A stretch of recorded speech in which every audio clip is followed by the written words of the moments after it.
Welcome cosmic Taylor में आपका स्वागत है। मेरा नाम लोकेश है और आज ना हम समझेंगे कि आप अपने बर्थ चार्ट को ना कैसे रीड कर सकते हो, कैसे बर्थ चार्ट को देखा जाता है और कैसे ना आप उसमें अंदर डीपली डाइव इन करके अपने कुछ बेसिक ट्रेड्स को समझ पाओगे, एटलीस्ट अपना बर्थ चार्ट पढ़ पाओगे कि आप ना जा किस डायरेक्शन में रहे हो। मैं आपके हाथ में ना कुछ कोड्स पकड़ाऊंगा। इन कोड्स को अगर आप समझोगे ना, थोड़ी प्रैक्टिस करोगे तो आप ना बड़ा कुछ देख के समझ पाओगे कि बर्थ चार्ट के अंदर एक्चुअली हो क्या रहा है। ठीक है, तो इसको ना मैं आपके एक प्रेजेंटेशन के माध्यम से मैंने प्रेजेंटेशन तैयार करी है, उस प्रेजेंटेशन के माध्यम से समझेंगे ताकि आप लोगों को भी ना बहुत इजीली आप समझ पाओ कि हम बात किस विषय में कर रहे हैं और कैसे हम उसको डिकोड कर सकते हैं। रिटन फॉर्मेट में होगा तो वापस इसको ना वापस reverse play forward back forward करके ना आप समझ भी पाओगे कि है क्या। तो एक मेरे पास की पूरी प्रेजेंटेशन है, उसके माध्यम से समझते हैं। तो इसमें है ना how to decode your birth chart. देखो, आपको आपके बर्थ चार्ट की अगर इंटरप्रिटेशन करनी है ना, इंटरप्रिटेशन करनी है तो आप समझो कि बर्थ चार्ट ना एक ऐसा है ना, it's like a snapshot taken when you were born. आप जब पैदा हुए तो एक आकाशीय नक्शा है, उस आकाशीय नक्शे में जब आप पैदा हुए तो ऐसे एक फोटो लिया, तो फोटो स्टिल फॉर्मेट में आया और जब उसको नीचे उतार के देखा तो हमने उसको बर्थ चार्ट के रूप में देख लिया। अब क्या है, वो फोटो तो खिंच गई, वो बर्थ चार्ट तो बन गया, लेकिन जो मूवमेंट है वो कॉन्टिन्यूएशन में है। वो प्लैनेट जो है वो रुका नहीं है, वो लगातार अपने मूवमेंट में, वो डायनेमिक मोशन में लगातार मूव कर रहा है ना। तो बर्थ चार्ट जो है ना, इसको ना देखने के जो कुछ बेसिक रूल्स हैं, प्रिंसिपल्स हैं, थोड़ा उसको ध्यान लगाते हैं। देखो, सबसे पहली जो लेयर है ना बर्थ चार्ट के अंदर, वो है आपकी राशि, आपके हाउसेस। ये जो हाउसेस मैंने लिखा है ना, हाउसेस मतलब बर्थ चार्ट के अंदर 12 घर हैं और ये 12 के 12 घर जो है ना, ये फिक्स्ड हैं, मतलब ये कभी नहीं बदलेंगे। पहला घर हमेशा पहला रहेगा, विच इज यू, है ना, I, me and myself. Second house हमेशा सेकेंड हाउस रहेगा, जो फैमिली को बताता है, एक्यूमुलेशन को बताता है ना। थर्ड हाउस रहेगा। सेवंथ हाउस की जगह पे रहेगा और ट्वेल्थ हाउस की जगह पे रहेगा। ये हाउसेस जो है ना, ये स्टिल हैं, ये कभी घूमेंगे नहीं। वहीं जो दूसरी लेयर है, ये जो राशियों वाली लेयर है, ये डायनेमिक है। मतलब क्या है, ये लगातार कॉन्टिन्यूस मूवमेंट में है। तो मैं आपको बताया ना कि आप पैदा हुए, स्नैपशॉट वॉज टेकन, तो उस समय का जो स्टिल फोटोग्राफ है वो हमें दिख रहा है, लेकिन आप समझो कि राशियां बदलती रही, क्योंकि राशियां क्या है, ईस्ट होराइजन में, ईस्ट से जो राशि उदय हो रही है ड्यूरिंग द सनराइज, तो हर 2 घंटे में एक राशि उदय होती है। हर 2 घंटे में राशि उदय हो रही है, तो राशि क्या है, वो पहले घर में हमेशा वो राशि बदलती रहेगी। सपोज आज मान लीजिए कि एरीज लग्न उदय हो रहा है सनराइज के टाइम पे, तो वहां पे वो जो राशियों वाला मूवमेंट है वो रहेगा। तो पहला घर की जो लेयर है वो फिक्स्ड हो गई, उसमें जो राशियां हैं वो राशियां कोई भी हो सकती है। हो सकता है कि आपके पहले घर के अंदर जो राशि हो वो पाइसेस हो, 12 नंबर की राशि हो, है ना। अगर आप कालपुरुष की कुंडली में देखोगे, कालपुरुष की कुंडली में तो 1 2 3 4 5 6 पूरे वैसे 12 नंबर लिखे रहते हैं और 12 के 12 घरों में से सिस्टमैटिकली 12 नंबर होते हैं।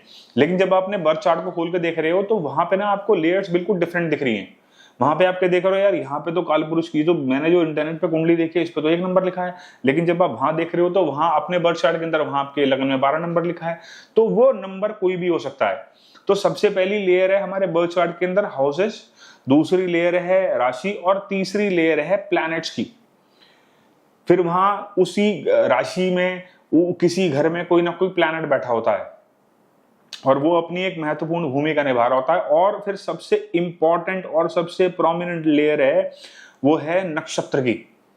तो ये ना कुछ 4 पॉइंट्स हैं, आपको इनको ध्यान में रखना होगा जब भी आप कोई बर्थ चार्ट आप देखते हो। आप तो हमने पॉइंट डिस्कस किए, हाउसेस, राशि, प्लैनेट और नक्षत्र, ये 4 चीज आपको अपने दिमाग में रखनी है।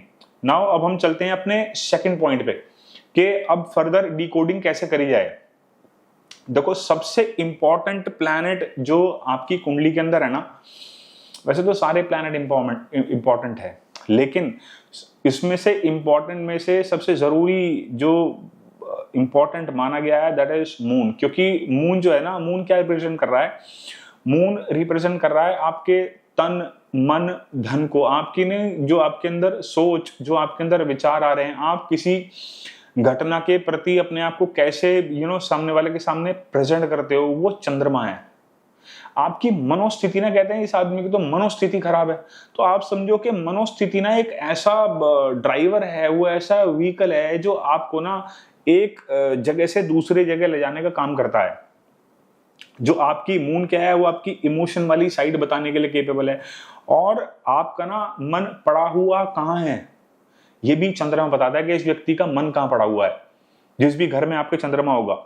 और नक्षत्र जो है ना, जिस नक्षत्र के अंदर चंद्रमा बैठा हुआ है, वो एक ऐसी इंपॉर्टेंट लेयर है ना, जहां पे you will get to know about yourself, many things. बहुत डीप डाइव इन करके अपनी कोर पर्सनैलिटी, अपने ट्रेड्स को आप पहचान जाते हो। आप क्या आपके लिए अच्छा है, क्या आपके लिए बुरा है, क्या आपको करना चाहिए, क्या आपको नहीं करना चाहिए। फॉर एग्जाम्पल अगर मैं बात करूं, अगर मून जो है किसी व्यक्ति का अश्विनी नक्षत्र के अंदर प्लेस्ड है, तो आप ना उस व्यक्ति को क्या देखोगे, इस व्यक्ति को ना हर चीज this person wants everything in a very quick manner.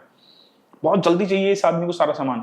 और ये ना इनिशिएटर बढ़िया है, ये ना इनिशिएटर है, एकदम से कोई भी चीज स्टार्ट कर लेगा, समझ लेगा, लेकिन उसको सस्टेन कराना, ये इसके लिए बहुत बड़ी प्रॉब्लम है। तो जब आप ये वाली लेयर समझते हो ना, तो आप ना बहुत डिटेल में समझ पाते हो। और फिर उसके बाद जिस घर के अंदर आप देखो कि ये जिस घर के अंदर ये चंद्रमा बैठा है ना, यहां पे एक्चुअली आपका मन पड़ा हुआ है। यहां पे आप एक्चुअली अपनी मनोस्थिति को ढूंढ रहे हो। फॉर एग्जाम्पल आपका चंद्रमा जो है वो सपोज तीसरे घर के अंदर बैठा हुआ है, तो तीसरा घर किसका है? तीसरा घर सूचना का है। तीसरा घर किस चीज का है? तीसरा घर आपके सिबलिंग्स का है। तो ऐसे में हमें क्या चीज देखने के लिए मिल रही है कि इस व्यक्ति का जो मन है वो किस में पड़ा हुआ है? अपने किसी एक सिबलिंग के अंदर, किसी एक सिबलिंग के अंदर पड़ा हुआ है। और दूसरा, मून किसके घर में बैठ गया? कि कालपुरुषी कुंडली में जेमिनाई के घर में आके बैठ गया, मिथुन की राशि के अंदर बैठ गया, सूचना का घर है। तो ऐसे व्यक्ति को सूचना इधर से उधर देना, ये व्यक्ति को बड़ा पसंद होता है। बहुत हिडन जेम दे रहा हूं आपको, मून इन थर्ड हाउस का। तो वो आप जब इसको बहुत देखोगे ना क्या हो रहा है, और आप देखो क्या है कि जो थर्ड हाउस है वो फोर्थ हाउस से 12th है। तो मून जो है उसको माँ को भी रिप्रेजेंट करता है मून। तो माँ का मन भी कहाँ पड़ा हुआ है? शिवलिंग में पड़ा हुआ है। कहाँ पड़ा हुआ है? जहां पे आपका मन, जिस शिवलिंग में आपका मन पड़ा हुआ है। तो आप देखोगे कि आपकी माँ भी उसी को पूछ रही है जिसमें आपका मन पड़ा हुआ है। तो ऐसे करके ना आप देखो, आपका सपोज मून जो है वो प्लेस्ड है आपका 7th हाउस में। तो 7th हाउस किस चीज का है? 7th हाउस है पार्टनरशिप का, मासेस का, है ना, और आपका हस्बैंड एंड वाइफ की प्राइवेट स्पेस है ना। तो ऐसे व्यक्ति का ना बड़ा रुझान होता है पार्टनरशिप करने का, कि जनता के बीच में आके अपने आप को प्रेजेंट करने का। ऐसा व्यक्ति अगर बिजनेस स्टार्ट करेगा ना, तो उसकी ना बड़ी चाह रहती है, यार मेरे को ना कोई सपोर्टिंग चीज मिल जाए। क्योंकि मून का जो इमोशन है ना, अपने आप को इमोशनली वो व्यक्ति सेटिस्फाइड महसूस करता है व्हेन ही गेट्स मैरिड, और या वो बिजनेस कर रहा है तो मेरे को कोई सपोर्टिंग, मेरे को कोई पार्टनर मिल जाए, उसको बड़ा अच्छा लगता है। वो उसके लिए अच्छा है या बुरा है, ये बिल्कुल that is the another part of the story. But लेकिन चंद्रमा आपका जहां गया वहां आपका मन गया। चंद्रमा आपका मन है, चंद्रमा लिक्विड कैश है, अवेलेबिलिटी ऑफ कैश है। तो मून ना आपकी इमोशंस को बताता है। तो आप ये समझ जाओ कि आपके इमोशंस कहां पड़े हुए हैं। और एक बार आप ये इमोशनल चीज अपनी समझ गए ना कि आपके इमोशंस कहां पड़े हैं, तो कल को आप कोई इमोशनल सैंडबैग अगर आपको मिल रहा है ना, तो आप ये समझ जाओगे कि भैया मुझे ना अपने इन भावनाओं को मुझे काबू रखना है ना। सपोज मान लो कि मून जो है वो आपका 12th हाउस में है। अब 12th हाउस प्रोमिनेंटली किस चीज को बता रहा है? देखो, अगर हम इन जनरल अपनी लाइफ में बात करें तो 12th हाउस बता रहा है एक्सपेंसेस को। 12th हाउस है ना, एग्जिट है। अगर आप फर्स्ट हाउस से अगर आपकी एंट्री हो रही है ना, फर्स्ट हाउस से अगर आपकी एंट्री हुई तो आप ऐसे पूरी यात्रा पूरी करते हुए 12th हाउस से आप एग्जिट निकल गए, बाहर निकल गए। तो आउटर वर्ल्ड के अंदर व्यक्ति के मन का पड़ा रहना, और क्या है, एक्सपेंसेस का घर है। अगर हम लेमैन की भाषा में बात करें, खर्चे का घर है। तो पैसे का स्वामी मतलब, जो स्वामी मतलब क्योंकि लिक्विड कैश को बताता है, तो ऐसे आदमी को देखो कि एक्सपेंसेस ही बहुत हैं, उसे यही नहीं पता मेरा पैसा जा कर रहा है, क्योंकि वो आउटर वर्ल्ड के अंदर जा रहा है।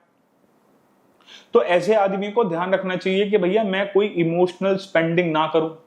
चंद्रमा इमोशंस हैं, पैसा है, 12th हाउस स्पेंडिंग का है, तो ऐसा व्यक्ति क्या है, इमोशनल स्पेंडिंग बहुत करता है। वो मतलब इमोशनल बाइंग, कुछ भी इमोशनली मतलब है ना, वो प्रैक्टिकली दिमाग नहीं लड़ाएगा। तो ऐसे ही ना हर घर की अपनी एक सिग्निफिकेंस है। आप इस कारक अवस्था को समझोगे ना थोड़ा, तो आप अपने इमोशंस को समझ पाओगे। अब जो सबसे एक और लेयर ऐड होती है ना, वो होती है कि चंद्रमा जो है ना किस राशि के अंदर बैठा है, और हर राशि का अपना एलिमेंट है। जैसे फायर की, अर्थ की, एयर की और वाटर, 4 एलिमेंट हैं, है ना, 4 तत्व हैं। तो इन 4 तत्वों में जो है मून कहां बैठा है। सपोज जो 1, 5, 9 जो हैं ये फायर तत्व की राशि हैं, 2, 6, 10 जो हैं ये पृथ्वी तत्व की राशि हैं, 3, 7, 11 जो हैं ये एयर एलिमेंट को बताती हैं, और 4, 8, 12 जो हैं ये जल तत्व की राशि हैं। तो सपोज किसी व्यक्ति का जो है मून जो है वो मेष राशि के अंदर बैठा है, तो मेष राशि क्या है, मेष राशि जो है वो अग्नि तत्व की राशि है। तो ऐसा व्यक्ति ना बहुत बड़ा इनिशिएटर हो गया। आप देखोगे कि मेष राशि का जो एनिमल है वो क्या है, मेंढा है। तो उसके ना सींग निकल रहते हैं, तो उसका एक एट्रीब्यूट क्या है कि टक्कर लेना उसका एक बहुत बड़ा एट्रीब्यूट है। किसी चीज को एकदम से, मेष राशि शुरुआत है, तो ये ऐसा आदमी किसी चीज की शुरुआत बहुत जल्दी कर लेगा। वहीं अगर आप देखो कि अगर चंद्रमा जो है वो बैठा है जल तत्वीय राशियों में, तो अगर मान लो जल तत्वीय राशि, पहली राशि कौन सी है, कर्क राशि है। तो अगर कर्क राशि का एट्रीब्यूट समझोगे, राशि के ऊपर मैंने डिटेल में वीडियो बना रखे हैं, आप जाओगे ना मेरी प्लेलिस्ट में जाके चेक कर लो आप जाके, तो आपको ना राशियों के भी बहुत सारे एट्रीब्यूट पता लगेंगे।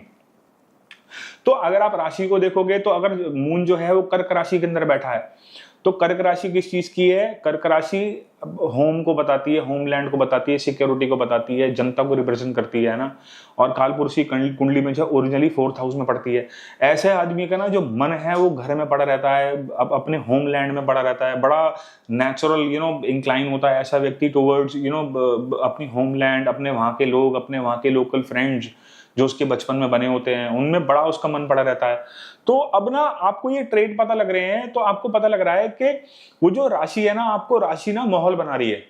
तो जिस भी राशि में प्लैनेट बैठा है ना, वो समझो कि ये आपके आउटर वियर्स हैं जो इस समय मैंने पहने हुए हैं, अपने टी शर्ट, आपने jeans, what ever it is, what ever you are wearing, तो ये आपका आउटफिट है।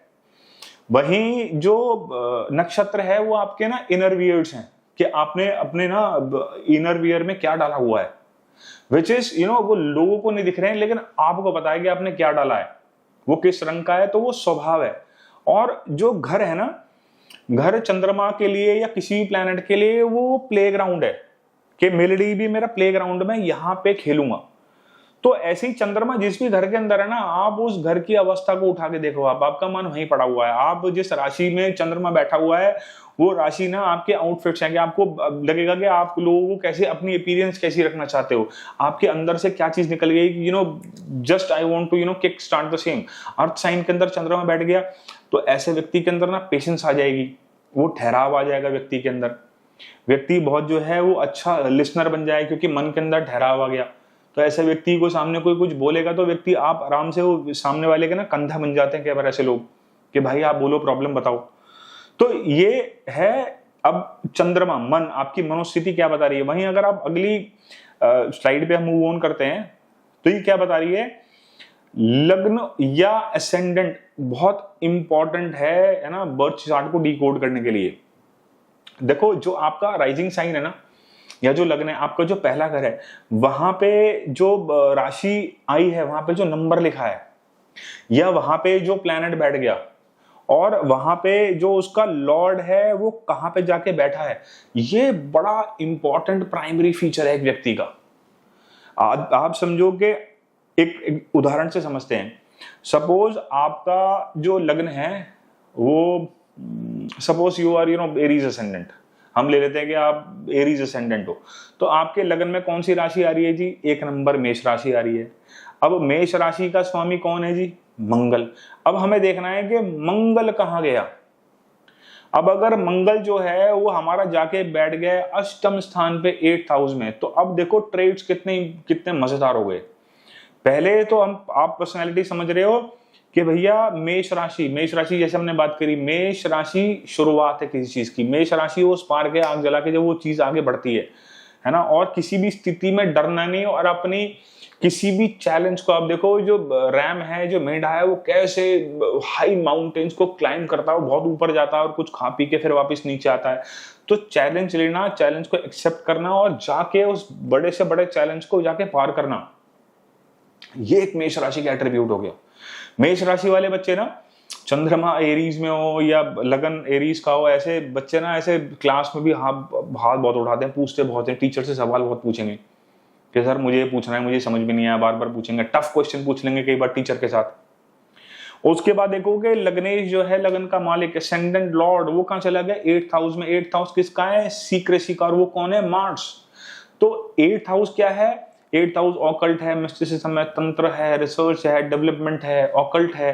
तो ऐसा आदमी क्या है? इंजीनियर हो सकता है, मार्स की अपनी कारक अवस्था है, ऐसा आदमी इंजीनियर हो सकता है ना। मार्स 8th हाउस में आएगा तो आप समझो कि 8th हाउस जो है वो आपका ये नाभि से नीचे वाला एरिया है ना। ऐसे व्यक्ति को है ना स्टमक रिलेटेड डिसऑर्डर्स हो सकते हैं, है ना। ब्लड रिलेटेड कोई ना कोई प्रॉब्लम हो सकती है। लेकिन अभी हम मेडिकल एस्ट्रोलॉजी की तो बात कर नहीं रहे, अभी हम समझ रहे हैं कि वो उसका जो व्यक्ति है, जो उसकी कोर पर्सनैलिटी है, वो 8th हाउस में आ गई। तो ऐसे व्यक्ति के ना हमेशा लाइफ में कुछ ना कुछ एक ट्रांसफॉर्मेशन वाला फेज, क्योंकि 8th हाउस ट्रांसफॉर्मेशन है। तो आप ऐसा व्यक्ति अगर ऐसी वो दुआ कर रहा है कि भैया मेरी लाइफ में स्थिरता आ जाए, मेरी लाइफ जो है सेटल्ड हो जाए, है ना, तो वो नहीं होगा कभी भी। आपकी जो वो स्थिरता है ना, वो कभी नहीं है, क्योंकि आपको कुदरत ने पैदा ही ऐसी चीज के लिए किया है। आप हो ही रिसर्चर, अगर आप रिसर्च में चल गए आप बढ़िया कर जाओगे। और वहीं अगर आप मार्स है, अगर आप टेक्नोलॉजी के साथ भी कनेक्ट कर गए, तो आप समझो कि तो आप तो अपने ट्रेड्स को ही समझ लिया ना। तो जैसे ही लग्नेश जो है ना, वो लग्नेश अगर आपका लगन में बैठा था तो आपका पूरा focus I, me and my self के ऊपर ही हो गया। लेकिन वो जिस भी घर में जाके बैठा है ना, आपको उसका एट्रीब्यूट समझना है। दूसरे घर में जाके बैठ गया, दूसरा घर किस चीज का है? दूसरा घर फैमिली का है, एक्यूमुलेशन का है, एक्यूमुलेशन ऑफ वेल्थ का है, आपके खाने का है। 4th हाउस, थर्ड हाउस किसका है? 3rd हाउस आपके सिबलिंग्स का है। तो लग्नेश जब तीसरे घर में चला गया तो 3rd हाउस रिप्रेजेंट ट्रैवलिंग। तो हो सकता है कि ऐसे व्यक्ति का बहुत ज्यादा रुझान हो कि मैं ट्रैवलिंग के किसी काम में जाऊं, है ना, टूर्स एंड ट्रैवल्स का कोई काम कर लूं। 4th हाउस किस चीज का है? 4th हाउस जनता का है, रियल एस्टेट का। ऐसे व्यक्ति हो सकता है उसका मन करे कि नहीं मुझे रियल एस्टेट का कोई काम करना है, प्रॉपर्टी की buying selling, real estate agent. 5th house में चला गया तो 5th हाउस क्रिएटिविटी का है, सिनेमा का है, ड्रामेटिक आर्ट्स का है। 3rd हाउस भी ड्रामेटिक आर्ट्स है, बट वो छोटा पर्दा है। 5th हाउस जो है वो बड़ा पर्दा है, सिनेमा को बताता है, क्रिएटिविटी है। 5th हाउस जो है उसका कारक है बृहस्पति। तो ऐसे ना हाउस ऑन हाउस आप समझ के चलो कि आपका ना वो किस घर में बैठा है, वो बड़ी कोर पर्सनालिटी को आपको ड्राइव करेगा। 12th हाउस अगर मान लो सपोज लग्नेश ही 12th हाउस में चला गया, तो ऐसे आदमी के लिए सबसे इंपॉर्टेंट चीज है कि भैया जा तू फॉरेन जाके सेटल हो जा, अगर उसके बाद उसके टाइम बचा हुआ है तो। नहीं तो ऐसा व्यक्ति जो है आप देखो परमानेंट एक स्ट्रगल के अंदर है, क्योंकि वो कहाँ बैठ गया ना। देखो या तो व्यक्ति ऐसा धार्मिक आश्रम को खोल के बैठा है, विच इज नॉट प्रैक्टिकल। कितने लोग साधु संत होते हैं, लेकिन लगन का मालिक 12th में चला गया और कोई बेनिफिट उसके ऊपर एस्पेक्ट नहीं है, तो ये अगेन एक प्रॉब्लम बन गई ना। विपरीत राजयोग भी बनते हैं, बट हम इतना डिटेल में नहीं जा रहे, हम थोड़ा थोड़ा बेसिक क्लियर समझ रहे हैं, ताकि एक आदमी को समझ में आ पाए कि वो अपने बर्थ चार्ट को कैसे रीड कर सकता है। और अब हम तीसरी लेयर पे चलते हैं, जो बहुत इंपॉर्टेंट है, सन। सन क्या है? सूर्य आपकी ना आत्मा का कारक है। हमने पहले चंद्रमा को पढ़ा, जो हमारी मनोस्थिति को बता रहा था। फिर हमने लगन और लग्नेश को पढ़ा, जो हमारी कोर पर्सनालिटी को बता रहा है। अब जो तीसरी इंपॉर्टेंट लेयर है आपके बर्थ चार्ट के अंदर, वो है सूर्य। आपकी आत्मा वो किधर गई? फर्स्ट हाउस आपका फिजिकल सेल्फ था, आपकी बॉडी थी, लेकिन अब ये क्या है, ये क्या बता रहा है, सूर्य आपका जिस भी जोडियक साइन के अंदर होगा वो आपकी बहुत बड़ी कोर पर्सनालिटी को बताएगा आपके बारे में कि आपका ना टिकाव कहां पे होगा। सपोज सूर्य जो है किसी व्यक्ति का, जैसे हमने पीछे भी बात करी राशियों के एलिमेंट्स की, तत्वों की बात करी राशियों की हमने, तो सपोज किसी व्यक्ति का सूर्य जो है वो मीन राशि के अंदर बैठा हुआ है। मीन राशि कहाँ ओरिजिनली क्या ट्रेट है उसके पास, जल तत्व की राशि है। जल तत्व की राशियों में सबसे एंड की राशि है, 12th हाउस को बता रही है, 12th हाउस का ट्रेट्स उसके पास है। तो सूर्य आत्मा का कारक हो गया, मीन राशि फॉरेन लैंड्स को बताती है। ऐसे व्यक्ति का एक परमानेंट रुझान हो सकता है फॉरेन के ऊपर, फॉरेन सेटलमेंट के ऊपर, विदेशी चीजों को बहुत ज्यादा चीजें देख के उसकी अट्रैक्शन बढ़ना, क्योंकि आत्मा बैठी है वहां पे मीन राशि के अंदर। बहुत ज्यादा रुझान हो जाएगा ऐसे व्यक्ति का आश्रम की तरफ, स्पिरिचुअलिटी की तरफ, मोक्ष की तरफ, है ना, क्योंकि 4, 8, 12 घर जो हैं वो मोक्ष घर भी हैं। धर्म, अर्थ, काम, मोक्ष, 4 तरीके के घर हैं। ब्यूटीफुल है। आप जब हम वैदिक ज्योतिष को हम देखते हैं ना, इससे ब्यूटीफुल साइंस कोई नहीं है जो आपके ऐसे पाथ को ना डिजाइन करके आपको इतनी दूर तक लेके जाने की ताकत रखती है ना। अगर कोई वाकई इस चीज को समझ के, अपनी पर्सनैलिटी को, कोर को समझ के इसके ऊपर ड्राइव करे ना, काम करे, पर्सन कैन क्रिएट वंडर्स। अगर किसी व्यक्ति को सही तरीके से बर्थ चार्ट देखना आता है ना, और उसकी कोर पर्सनालिटी के बारे में उसको डीकोड करके तसल्ली से बता दे, तो मतलब मेरे पास शब्द नहीं है। और सूर्य आपका जिस भी घर में बैठा है वो आपके लिए एक बड़ा प्रोमिनेंट ट्रेट है, क्योंकि ना मैंने बताया ना, घर एक प्लेग्राउंड है कि वहां खेल कहां रहा है, राशि माहौल बना रही है। तो आप समझो कि सूर्य जो है, सपोज आपका बैठ गया 6th हाउस में आके। अब सूर्य क्या है, सूर्य है ना, सूर्य ईगो है, सूर्य कॉन्फिडेंस है, सूर्य अथॉरिटी है। 6th हाउस किस चीज का है, 6th हाउस है लिटिगेशन का, 6th हाउस है आपकी नौकरी का, 6th हाउस है आपके रोज के लगाने वाले एफर्ट का। तो ऐसा व्यक्ति क्या है, आप देखो कि ऐसा व्यक्ति ना अपनी जॉब में उसका दिमाग हो सकता है कि भी नहीं, मुझे जॉब में ना कुछ हटके करना है। या आप देखो कि क्योंकि सूर्य ना ईगो है, ऐसा सूर्य 6th हाउस में रहता है ना, तो ऐसे व्यक्ति को ना बड़ा ध्यान रखना चाहिए कि जब वो अपने ऑफिस के अंदर जाए, देखो अगर आप खुद के अपने बॉस हो तो कोई दिक्कत नहीं है। तो जब व्यक्ति ना जॉब में होता है, तो ऐसा व्यक्ति ना जब 6th हाउस सन वाला जब जाता है ना अपने ऑफिस, तो उसके जो कुलीग्स हैं थोड़ा अनकंफर्टेबल फील करते हैं, क्योंकि सन ना अपनी अथॉरिटी के साथ आ रहा है, राजा अपनी अथॉरिटी के साथ आ रहा है। ऐसे व्यक्ति को जो है ना, वो सूर्य 6th हाउस वाले अगर जॉब के अंदर हैं, उन्हें ना बड़े टफ प्रोजेक्ट्स के लिए बुलाया जाता है कि भैया टफ प्रोजेक्ट है ये ना, इस टफ सिचुएशन को ये हैंडल कर सकता है। आप देखोगे सरकार, सन ना सूर्य सरकार भी है, तो अगर ऐसा व्यक्ति किसी सरकारी जॉब के अंदर हो और सूर्य उसका 6ठे घर में प्लेस्ड हो, तो ऐसे आईपीएस ऑफिसर को ना सरकार बुलाएगी और ऐसी जगह बुलाएगी जहां दंगे चल रहे हो, जहां पता है यही व्यक्ति है जो हमारी चीजों को सॉल्व कर सकता है। डेली रूटीन का घर है 6th हाउस, तो 6th हाउस डेली रूटीन में ना बड़ा प्लान्ड मैनर से चलने वाला व्यक्ति होगा, है ना। तो ऐसे व्यक्ति को बड़ा ध्यान रखने की जरूरत है कि जो नेगेटिव ट्रेट्स हैं उसको कवर करे। 4th हाउस सन आ गया आपका। सन बीइंग, ध्यान रखो जो मैं बता रहा हूं कि हम आत्मा के बारे में बात करें कि आप अंदर से क्या फील कर रहे हो। सन 4th हाउस में आ गया, तो ऐसे व्यक्ति के अंदर हमेशा एक चलता रहता है मन के अंदर कि भैया घर में ना मेरी चले, मेरी सुनी जाए, मेरे अनुसार नहीं होगा तो व्यक्ति अनकंफर्टेबल हो जाएगा। और कई बार 4th हाउस का सन वाला ना मतलब बैरियर्स को ब्रेक करता है, बाउंड्रीज को ब्रेक करता है, कहता है नहीं मुझे मेरी बात मनवा के दो भाई, मुझे मेरी बात मानो, नहीं समझोगे तो दिक्कत है। वो कई बार ना व्यक्ति सुनो बदतमीजी पे भी आ जाएगा, और अगर मेलेफिक्स के साथ कनेक्ट कर गया ना, आप उसकी जुबान नहीं पकड़ पाओगे। तो दिस इज ये आत्मा का कारक है। तो जिस भी घर में आपका सूर्य जा रहा है ना, आप समझो कि आपकी अंदर इंटरनल फीलिंग्स जो है उस भाव को लेके बहुत ज्यादा एक्टिवेटेड रहेंगी। अब कौन से मिले, राहु और केतु। ये है कार्मिक एक्सेस। आपको ये बहुत ध्यान से समझने वाली बात है। देखो राहु केतु को लोगों ने आज विलेन बना दिया है, पता नहीं, मेरे हिसाब से तो ये कोई विलेन नहीं है। जैसे बाकी प्लैनेट्स हैं ऐसे ये भी प्लैनेट्स हैं, और सभी प्लैनेट का अपने अपने कार्मिक बैगेजेस हैं। बट राहु केतु है ना, क्योंकि ये नोड्स हैं, ये पर्टिकुलर ग्रह तो है नहीं, छाया ग्रह हैं। तो राहु क्या है ना, राहु बताता है कि जो ना आपने पास्ट लाइफ में, पुराने जन्म में जो अधूरा रह गया है, उसके पाने की जो चाहत है, जो हंगर है, वो थर्स्ट है, वो आपके अंदर बनी हुई है। तो राहु आपका जिस भी घर में प्लेस है ना, उस घर के प्रति हंगर है। फॉर एग्जाम्पल राहु आपका सेकंड हाउस में है, तो सेकंड हाउस है फैमिली, सेकंड हाउस है आपका पैसा, सेकंड हाउस है एक्यूमुलेशन। तो ऐसे व्यक्ति को ना पैसा इकट्ठा करना, राहु को ना सिक्योरिटी भी चाहिए, तो ऐसे व्यक्ति को ना पैसा इकट्ठा करना का बड़ा पैशन होता है, अपने घर की सिक्योरिटी। उसको लगता है ना, मैं जितना ज्यादा इकट्ठा पैसा कर लूंगा ना, मैं उतना ज्यादा अपने आप को सेफ सिक्योर महसूस करूंगा। क्योंकि राहु केतु की अगर आप स्टोरी जाके पढ़ोगे, स्वरभानु नाम का जो राक्षस था, असुर था, उसका जब भगवान ने गला काटा तो क्या हुआ? तो ऊपर जो सिर था वो राहु बना, नीचे का धड़ जो है वो केतु बना।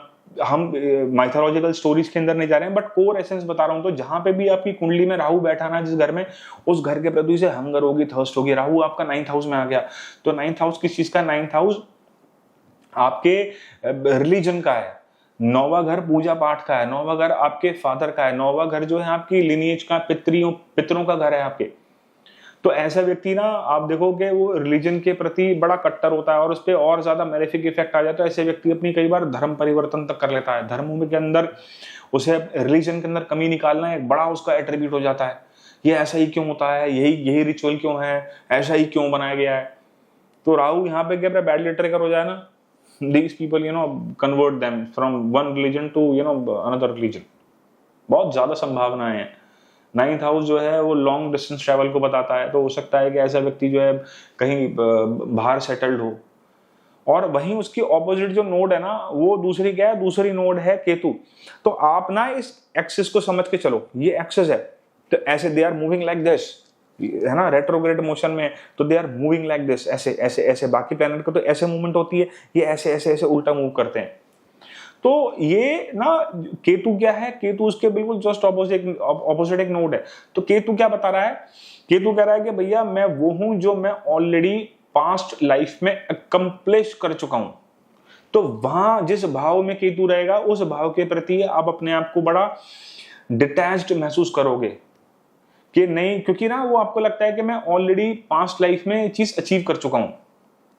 थर्ड हाउस ना आपकी स्पीच का है, तो थर्ड हाउस में सपोज 9th में राहु था अभी, तो हम थर्ड हाउस में अगर केतु को देखते हैं तो थर्ड हाउस किसका है?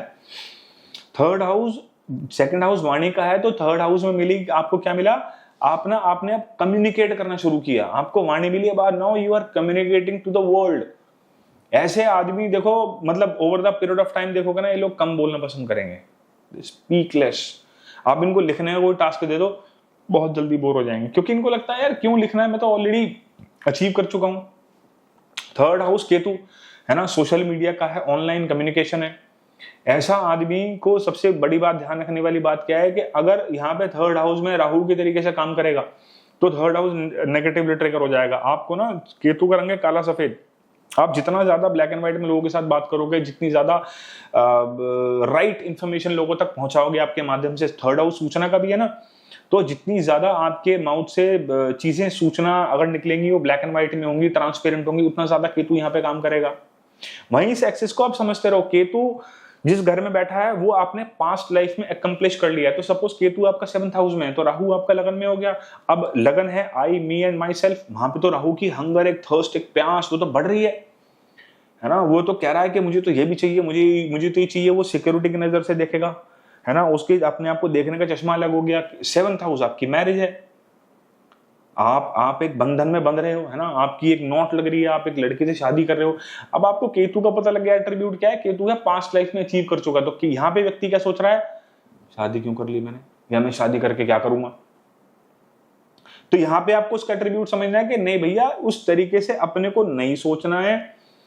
हमें उसके अंदर, हमें अपनी वाइफ के साथ, अपने स्पाउस के साथ कम्युनिकेशन रखना है। तो वो जो आप ऑलरेडी अचीव कर चुके हो ना, आपको राहु के रास्ते पे नहीं जाना है। राहु का जो सॉल्यूशन है वो हमेशा केतु है। आप देखो कि अगर राहु सेकंड में है, जो हमने बात करी, तो केतु कहां मिल रहा है आपको? केतु आपको 8th में मिल रहा है। 4, 8, 12 घर किस चीज के हैं? 4, 8, 12 घर जो हैं ये मोक्ष के घर हैं। और वो राहु जो दूसरे घर में बैठा है वो पैसों की प्यास लेके बैठा है, वो फैमिली की सिक्योरिटी को लेके कंसर्न है। है ना। तो अब वहां पे आपको क्या काम करना है, आपको केतु के पास आना है। केतु बैठा है 8th हाउस में, तो आपको ना यहाँ पे जो सॉल्यूशन मिलेगा राहु के 2nd हाउस का, वो मिलेगा 8th हाउस से। 8th हाउस क्या है? 8th हाउस आप समझो रिसर्च का है, R&D का है। तो जितना ज्यादा आप जिस भी फील्ड के अंदर हो, आप उस फील्ड के अंदर अगर पैसा कमाना चाहते हो, क्योंकि राहु की थर्स्ट कहां पे है? वो 2nd हाउस में, तो आपको ना उतना ज्यादा उस सब्जेक्ट के बारे में डिटेल्ड रिसर्च करना पड़ेगा, डिटेल्ड एनालिसिस करना पड़ेगा। अगर आपने डिटेल्ड में रिसर्च एनालिसिस नहीं किया तो आपको राहु से जो पॉजिटिव फल मिलने कभी नहीं मिलेंगे। तो ऑलवेज रिमेंबर, जो राहु का जो सॉल्यूशन है वो हमेशा केतु के पास है। अब हम चलते हैं नेक्स्ट स्लाइड पे हमारी। अब बात करते हैं हम जुपिटर की। जुपिटर क्या है? जुपिटर खुशहाली का कारक है, जुपिटर अबंडेंस का कारक है ना। जुपिटर ना ग्रोथ का कारक है, आपकी लाइफ में कितनी ग्रोथ आएगी। जुपिटर जीव कारक का है, जीव हो आप, जीव को रिप्रेजेंट करता है जुपिटर। तो जीव, जैसे चंद्रमा हमारा मन था, लगन लगनेश हमारी फिजिकल पर्सनैलिटी थी, आई मी एंड माई सेल्फ था। उधर हमने फिर बात करी आगे सूर्य की, सूर्य हमारी आत्मा है, और जुपिटर जो है वो खुद बनता है जीव, वो कहाँ बैठा है। जब आप इन सारे फैक्टर्स को मर्ज करना शुरू करोगे ना, जुपिटर किस राशि के अंदर बैठा है ना, तो ये देखो कि क्या बता रहा है कि जो साइन है ना, जो इसकी साइन प्लेसमेंट है, आप देखो जुपिटर की, ये बड़ा कुछ बताएगी आपके बारे में। सपोज जुपिटर जो है वो बैठ गया आपका फायर साइन के अंदर, वो बैठ गया धनु राशि के अंदर, तो 1, 5, 9 फायर साइंस है। तो ऐसे व्यक्ति ना, person very aggressive in nature. तो ऐसे व्यक्ति के लिए सबसे इंपॉर्टेंट क्या है कि भैया थोड़ा काम डाउन हो जा, तेरे को थोड़ा सा ना अपने गुस्से पे थोड़ा कंट्रोल करने की जरूरत है। कोई चीज इंपॉर्टेंट कर रहा है तो उसमें अंदर ना अपनी जो एग्रेसिव नेचर है उसको बाहर मत निकाल। हालांकि फायर साइंस जो है, मेष राशि भी फायर है, सिंह राशि भी फायर है, और धनु राशि भी फायर है, लेकिन मेष राशि वाली फायर है वो मंगल वाली फायर है। जो सिंह राशि वाली फायर है वो राजा वाली फायर है, वो ईगो, वो डोमिनेंस वाली फायर है। और जो धनु राशि वाली फायर है, ये कौन सी फायर है? ये है 9th हाउस वाली फायर, जहां पे जो गुरुओं वाली जो फायर होती है, जहां पे ना आदमी को गुस्सा आता है सामने वाले की गलत हरकतों पे, ज्ञान का अभाव जब व्यक्ति सामने वाला शो करता है, तो वो आपके आउटर शेल के कपड़े हैं। तो वो आपको समझ रहा है कि भैया धनु राशि में है, तो आप जब पब्लिक अपीयरेंस में हो तो आप ये ध्यान रखो कि भैया अगर कोई गलत बात भी कर रहा तो मुझे उसको ना बहुत ही पेशेंटली चीजों के साथ हैंडल करना है। आपके अंदर फायर है किसी चीज को शुरू करने की, अगेन फायर तो है। और वहीं जुपिटर जो है वो जिस घर में बैठा है वहां पे बैठ के वो प्रोस्पेरिटी लेके आएगा, वहां पे बैठ के वो अबंडेंस लेके आएगा। उस घर को जो है ना वो एम्प्लीफाई करेगा उस चीज, वहां की चीजों को ना, क्योंकि जुपिटर के पास ना ग्रेविटेशनल फोर्स बहुत है। सोलर सिस्टम के अंदर हमारे यहाँ सबसे बड़ा प्लैनेट है जुपिटर, बहुत हैवी प्लैनेट है। तो जहां बैठेगा ना बहुत वजन के साथ बैठेगा। जुपिटर मान लो सपोज आपका बैठ गया 8th हाउस में आके, तो 8th हाउस में क्या है कि वहां पे जीव कहां आके बैठा, खुद जीव बैठा है रिसर्च एंड डेवलपमेंट की फील्ड के अंदर। तो ऐसा आदमी जितना ज्यादा किसी रिसर्च फील्ड के अंदर रहेगा वो उतना ज्यादा उसके लिए बढ़िया है। और आप देखो कि जुपिटर जो है खुशहाली का कारक है। तो 8th हाउस किसका है? 8th हाउस आपके इन-लॉज का तो है ही है, साथ में ना हस्बैंड वाइफ के जॉइंट एसेट भी हैं। 7th हाउस आपकी स्पाउस है ना, 1st हाउस आप हो, 7th हाउस आपकी स्पाउस है। तो दोनों आपकी वाइफ का जो आपकी स्पाउस है उसका पैसा कहाँ है, इकट्ठा कहाँ हो रहा है? 8th हाउस में। तो जॉइंट अकाउंट खुला के काम करना। कोई कंपनी है तो अपनी वाइफ को भी उसके अंदर पार्टनर बना के उसके अंदर वो फंड्स आने शुरू हो, तो वहां पे ना वो हम प्रोस्पेरिटी लेके आएगा, तो वो चीज बढ़ेगी। जुपिटर 4th हाउस के अंदर बैठ गया, तो अब देखो ना ये 4th हाउस किसका है? भूमि, भवन, वाहन, सुख का है। अब इसमें डिपेंड करेगा, देखो ये एक मेल का चार्ट है, एक फीमेल का चार्ट है। जुपिटर 4th हाउस में ना अगर वर्क फ्रॉम होम वाला कोई काम है भैया, तो देखो जुपिटर यहाँ पे है बहुत बढ़िया। मुझे नहीं पता अभी तक आपने 4th हाउस जुपिटर के बारे में क्या सुना है, बट आप मेरी कोर इनसाइट समझोगे ना तो आपका बिल्कुल एक नजर बदलेगी एस्ट्रोलॉजी को देखने की। 4th हाउस एक आप समझो, जुपिटर जो है वो ऋषि मुनि हाथ में कमंडल लिए हुए, माला लिए हुए, वो 4th हाउस में बैठे हैं। 4th हाउस आराम का घर है। जुपिटर आपका जीव है, आप उसे कह रहे हो जाके भैया काम कर, जाके वो काम कैसे करेगा? काम नहीं कर सकता वो। आप उसके लिए कंफर्टेबल जोन है वो, जुपिटर वहां बहुत कंफर्टेबल होके बैठा है ना। राउंड्स हैं जुपिटर के 60 साल तक ना, 12 साल, एक साल में एक राशि में 12 साल एक पूरा ज़ोडिएक बेल्ट का चक्कर लगाता है। 60 साल में जुपिटर के राउंड जो है वो कंप्लीट हो जाते हैं। तो उसको फिर लीड करता है, बाद में आके सैटर्न लीड करता है। तो वहां पे ऐसे व्यक्ति के लिए ना वर्क फ्रॉम होम है वो बहुत बढ़िया है। मेरे जैसा आदमी है ना, मैं एस्ट्रोलॉजी कर रहा हूँ तो मैं घर से बैठ के ही अपना काम कर रहा हूँ, वहीं से टेलीकास्ट कर रहा हूँ, तो अगर जुपिटर है मेरा वहां तो मेरे लिए बहुत बढ़िया पोजीशन है। लेकिन अगर एक आदमी को जिसको जाके फील्ड में जाके काम करना है ना, समाज को जाके फेस करना है, तो कम जाएगा। बंदे को ना कंफर्ट जोन बहुत प्यारा होता है।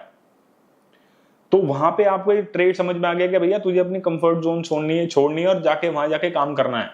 जुपिटर 10th हाउस में आ गया, उसके ऑपोजिट। तो आप समझो कि अब ये घर है ओरिजिनली शनि का, अब ये घर है कर्म का, यहाँ पे आके बैठा दिया आपने धर्मी आदमी को। इसलिए आप देखो कि वो डेबिलिटेशन पॉइंट है।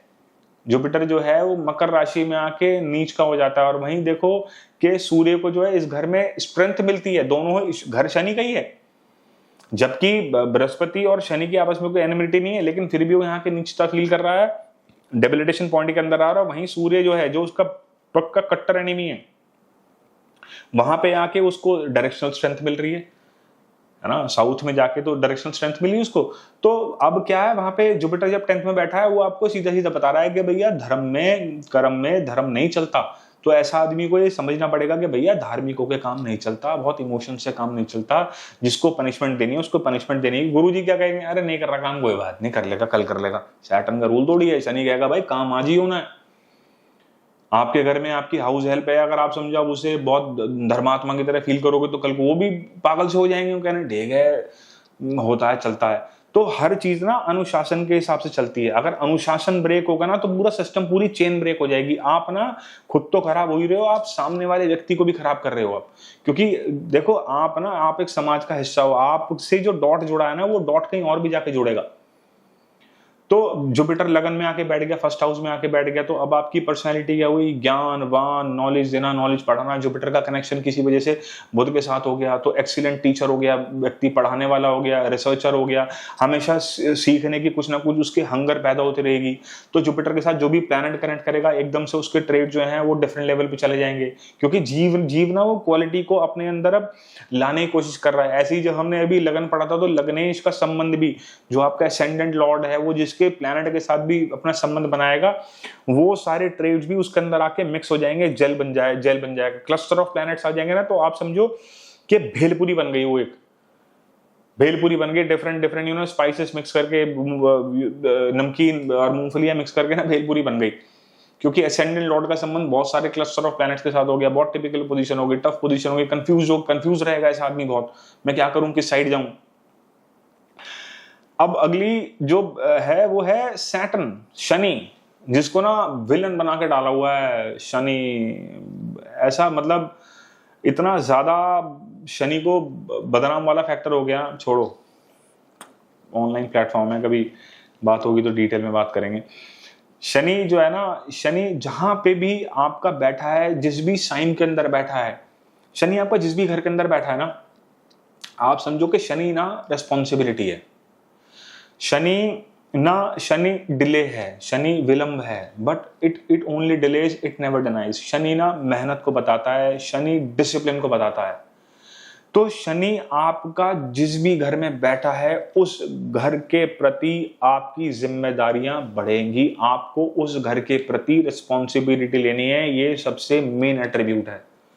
आप शनि का एक बार वाला कोर समझ जाओगे ना, फिर आप देखो शनि आपको कैसे पॉजिटिव रिजल्ट देना शुरू करता है। जुपिटर जब खुशहाली का कारक था ना, जुपिटर जब आपको पैसा दे रहा था, तो शनि के पास बहुत पावर है आपको बहुत कुछ देने की। तभी तो अगर देखो कर्म की इतनी बड़ी नीति नहीं होती तो क्या भगवान कृष्ण गीता का इतना बड़ा उपदेश अर्जुन को देते, जहां पे भगवान ने कर्म की नीति के ऊपर इतनी बड़ी बात करी है। आप देखोगे भगवान जब गीता में क्या कह रहे हैं, भगवान गीता में कह रहे हैं कि ऐसा व्यक्ति जो ये सोचता है कि जो कुछ कर रहा है, जो कुछ कर रहा हूं वो मैं ही कर रहा हूं, जो कुछ हो रहा है वो मेरे करने से ही हो रहा है, मैं जहां आज पहुंचा हूं वो मेरी वजह से पहुंचा हूं। अगर मेरे अंदर वो कॉन्फिडेंस नहीं होता, मेरे अंदर वो अथॉरिटी नहीं होती, तो मैं इतने सारे हर्डल्स को पार करके नहीं आता। जब आदमी मैं मेरा करते करते नहीं रुकता ना, और तो ऐसे व्यक्ति, वही दूसरा व्यक्ति कौन है? जो सिर्फ ये सोचता है कि जो कुछ कर रहे हैं वो ईश्वर कर रहे हैं, कुदरत कर रही है, कुदरत की सत्ता कर रही है। वो कहता है कि नहीं जी खुद हो जाएगा, किस्मत के भरोसे बैठे रहते हैं। ऐसे व्यक्ति को भगवान ने गीता के अंदर दुर्मति कहा है कि ऐसा व्यक्ति ना दुर्मति का है वो व्यक्ति। वो अपनी बुद्धि का इस्तेमाल नहीं कर रहा है, वो एक जानवर की भांति हो गया है, जिसका काम खाली खाना पीना सोना उसका एक देह बन गया है, उसके ऊपर वो उठ ही नहीं पा रहा। तो हमेशा ना लाइफ ना एक बैलेंस्ड फॉर्मेट में चलती है, और कर्म की सबसे बड़ी प्रधानता है आपके। आप जब भी कर्म की नीति को भूल जाओगे ना, तब आप परेशानी में रहोगे। एक बड़ा जनरल कोट है कि कर्म करो फल की इच्छा मत करो। ऐसा नहीं है बॉस, गीता जी में साफ लिखा है कर्म की नीति है फल देने की। कर्म की नीति है, आप एक पत्थर लो, आप फेंको उसे आसमान में, तो जितनी ताकत होगी उतना जाएगा और उतना टाइम में वो नीचे आएगा। तो सपोज मैंने हाथ से फेंका तो हो सकता है को 1 या 2 सेकंड बाद वो नीचे आके जमीन पे गिर जाए। वहीं मैं उसी पत्थर को अगर गुलेल से फेंकूंगा तो वो बहुत ऊपर जाएगा, टाइम लेगा ऊपर जाने में, और फिर उतना ही टाइम लेगा नीचे आने में। तो जो हाथ से फेंका उसे 2 सेकंड लगे, लेकिन जो गुलेल से फेंका उसे हो सकता है 6-7 सेकंड लगे। और उसी पत्थर को मैं किसी मशीन से फेंक दूं तो मशीन से वो जाएगा बहुत, जितनी मैक्सिमम हाइट पे जाएगा, लेकिन अल्टीमेटली एक चीज सीखने को क्या मिल रही है कि वापस जरूर आएगा, टाइम लगा। तो कर्म की नीति है फल देना, शनि का सबसे बड़ा एट्रीब्यूट है। इसलिए शनि को कौन से घर मिले? 10वां और 11वां। 10वां घर बताया आपका ऑब्लिगेशन टू द सोसाइटी, आपके ओवरऑल कर्मा। उसके बाद बताया कि जो गेन्स हैं जो वो तेरे कर्म के बाद ही तेरे को मिलेंगे।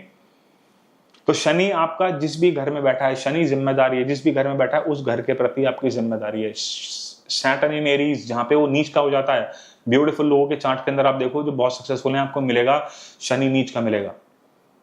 आप देख लेना, या तो नवांशा के साथ कनेक्शन मिल जाएगा, या उसमें लगन में D1 चार्ट में मिल जाएगा। आप देख लेना शनि को।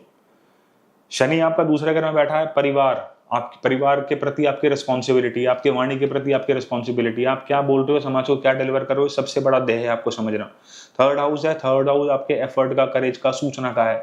ऐसा आदमी अगर लोगों को गलत सूचना देगा, गलत गलत चिट्ठियां लिखेगा, शनि बैड ट्रिगर हो जाएगा। फोर्थ हाउस आपके रेस्ट जोन है, आपके आराम करने का घर है।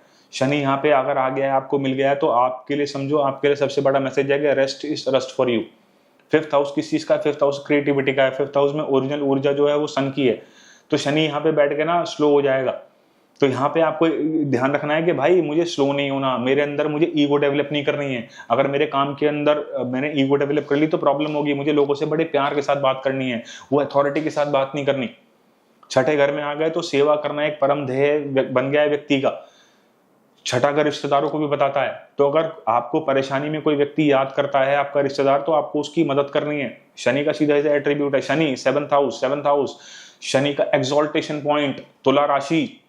देखो शनि शुक्र की राशि में आके उच्च का हो रहा है, एक्सॉल्टेशन पॉइंट में जा रहा है शनि। क्यों? शनि जनता को भी रिप्रेजेंट करता है। तो इस तरीके से जब आप हाउस टू हाउस लेके चलोगे ना, बहुत कोर जिम्मेदारी है शनि की, शादी को निभाना। शादी जब आप तोड़ देते हो, आला शनि तो आपका वैसे खराब हो जाता है, क्योंकि आप अपने कर्मों से भाग रहे हो। शनि 10th हाउस, ज्यादा मेहनत करने के बाद ही फल मिलेगा।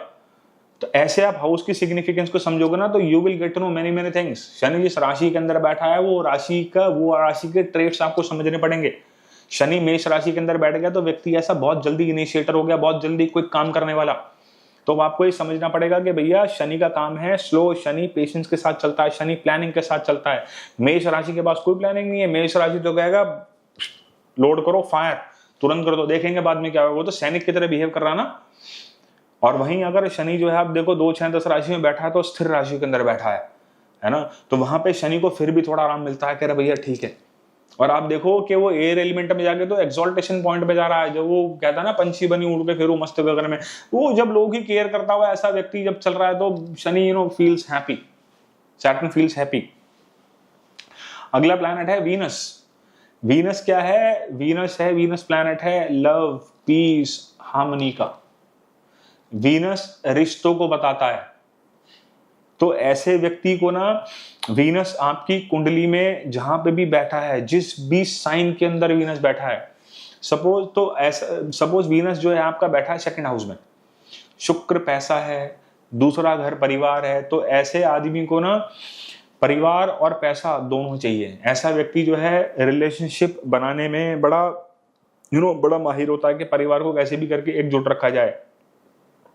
दूसरा अगर आपकी वाणी का है तो दूसरे घर में अगर वीनस है तो पर्सन कहने में एक मनी थ्रू देयर वॉइस, है ना। शुक्र जो है वो एक जैसे मून चंद्रमा जो है 16 कला है, तो लेकिन शुक्र ना कोई एक स्पेसिफिक आर्ट है, वो एक स्पेशल विद्या है। सिंगिंग में है तो सिंगिंग में कोई जो जिसने प्रकाष्ठा पा रखी हो, तो कोई एक ऐसी विद्या में माहिर होना, वो शुक्र है। शुक्र ना वो बड़ी प्रिसाइज विद्या है, वो मल्टी टैलेंटेड नहीं है शुक्र, लेकिन जो भी विद्या है गंधर्व विद्या शुक्र में है, तो वो प्रिसाइज्ड है। शुक्र जिस राशि में है ना, वहां पे ना आपको ये पता लगता है कि मैंने बताया ना कि वो रिलेशनशिप को एक्सप्रेस कैसे करेगा। वीनस जो है वो मान लो अपनी राशि में आ गया, वो मेष राशि के अंदर आ गया, तो ऐसा आदमी क्या है रिलेशनशिप को लेके बड़ा आतुर रहेगा, है ना। वो कहेगा ना, कहते हैं कि मेष राशि वाला अगर शुक्र है तो कह रहा है जी पहला लव लेटर जो है मैं ही पकड़ा के आऊंगा जाके, कोई बात नहीं, जब होंगी बात तब होंगी, एक चिट्ठी तो मैं दे ही आऊं। तो वो इनिशिएटर वाली ऊर्जा होगी। शुक्र क्या है, वो रिलेशनशिप हो गया। ऐसे ही आप देखो कि जब शुक्र जो है एयर एलिमेंट में आ जाएगा, 3, 7, 11 राशियों में अगर वीनस आ जाएगा, तो ऐसा आदमी जो है वो पर्सन लव सिंगिंग, वो अंदर से कुछ भी करे, क्योंकि हमने पीछे सारे पैटर्न्स पढ़ लिए हैं। हमने चंद्रमा को पढ़ लिया, हमने सूर्य को पढ़ लिया, हमने जो है जुपिटर को पढ़ लिया, हमने सैटर्न को पढ़ लिया। अब शुक्र तो ढूंढ रहा है पैसा, शुक्र वाइफ है, लग्जरी है।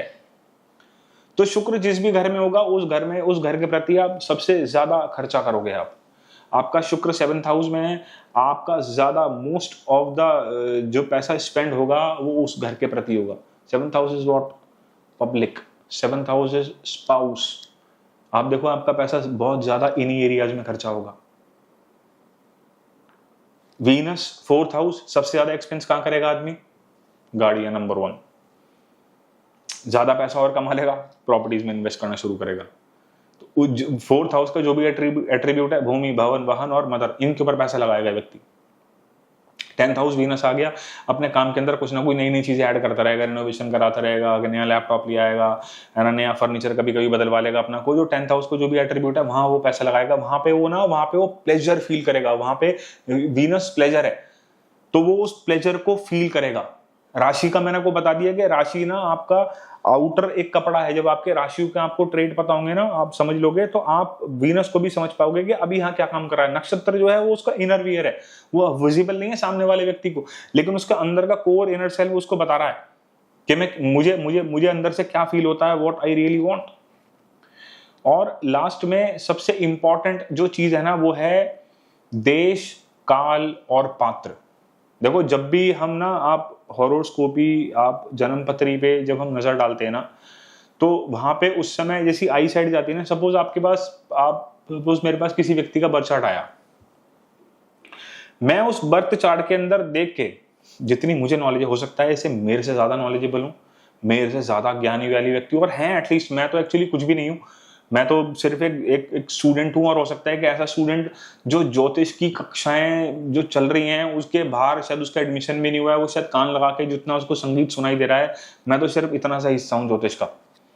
तो वो कुंडली मेरे पास आई, तो मैं उसमें ना सिर्फ यही एनालाइज कर सकता हूं कि भैया ये जो व्यक्ति है ये जिस लेवल पे है उस लेवल पे रहेगा। तो मैं ये क्या बोल रहा हूँ, देश, काल, पात्र। अगर suppose he belongs to a very good family person और उसके पास जो है वो ऑलरेडी बीएम में, मर्सिडीज में, है ना, ऑडी में, गाड़ियों में चल रहा है, तो मैं उसके लिए क्या कह रहा हूँ, वही जिंदगी उसके लिए एवरेज रहने वाली है, मतलब वो अपनी उसी स्टेटस पे मेंटेन रहेगा। वहीं जब हम देख रहे हैं कि एक्स्ट्रा ऑर्डिनरी चार्ट है, तो उस एक्स्ट्रा ऑर्डिनरी चार्ट के अंदर क्या है कि व्यक्ति अगर साइकिल पे भी है तो ये अच्छी प्रीमियम लग्जरी ब्रांड्स वाली गाड़ियों में चलेगा आने वाले कल में।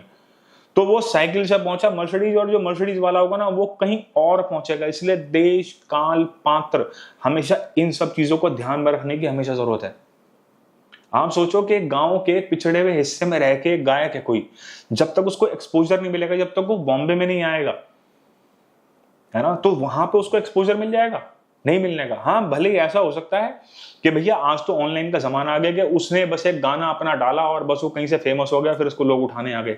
तो एस्ट्रोलॉजी के अंदर देश काल पात्र बहुत इंपॉर्टेंट है। एक एग्जांपल और देता हूँ। एक व्यक्ति है जिसने एक नंबर 1 कॉलेज से इंडिया के इंजीनियरिंग की, एमबीए किया। सपोज एमबीए किया उसने आईआईएम अहमदाबाद से, उसने एमबीए कर लिया। अब now he is looking for job, और वो मेरे पास आया कंसल्टेशन के लिए। अब कंसल्टेशन में आया तो वो कह रहा है जी मेरी नौकरी कब लगेगी सरकार, मेरे को तो ग्रोथ ही नहीं मिल रही है। तो वहां पे उसको साथ प्रॉब्लम क्या आएगी? इंडिया में अगर जिस स्पेसिफिक उसने फाइनेंस में या उसने और जिस सब्जेक्ट में वो किया है, अगर वहां पे इंडिया में, अगर भारत में उसका डाउनफॉल चल रहा है, तो जाहिर सी बात है मेरी सजेशन रहेगी कि भैया जिस देश में अभी ग्रोथ मिले वहां जाओ। तो देश काल पात्र बड़ा इंपॉर्टेंट है।